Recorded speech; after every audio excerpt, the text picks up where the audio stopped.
આ તરફ અમદાવાદના મણિનગર વિસ્તારમાં સર્વે કામગીરીનો વિરોધ કરવામાં આવી રહ્યો છે। મણિનગર રેલવે ઓવરબ્રિજ સર્વેની કામગીરીનો વિરોધ થઈ રહ્યો છે। સ્થાનિકોએ બેનર લગાવીને સર્વે કામગીરીનો વિરોધ કર્યો છે।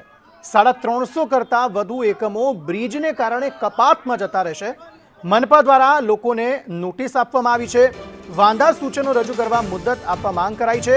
કોર્પોરેશન 1 મહિનાની મુદત આપે, વધુ 1 મહિનાની મુદત આપે તેવી માંગ કરાઈ છે।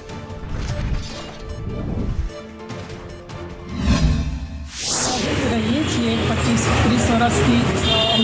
મારા આ કટ્ટી જે કપાત આવે છે એમાં મારો ડ્રોઈંગ રૂમમાંથી આખી દિવાલ જતી રહે છે અને જે પેલું ખંભ હોય એ બી જતો રહે છે, જે આ 20 ફૂટનું કહે છે તો અમારે એ મંજૂર નથી। અમારે ફ્લાયઓવરની બી જરૂર નથી અને ક્રોસિંગ બંધ કરી દો, અમારે ક્રોસિંગની બી જરૂર બસ દિવાલ આખા રસ્તા પર પડી છે। એમાં 20 ફૂટની કપાત છે। 20 ફૂટની કપાત એટલે મારો દરવાજો પાછળ છે, તે કલાક સુધીની કપાત મીટરો લાગે ત્યાં સુધી કાપી જશે। મારો તો ખાલી ડ્રોઈંગ રૂમ જશે।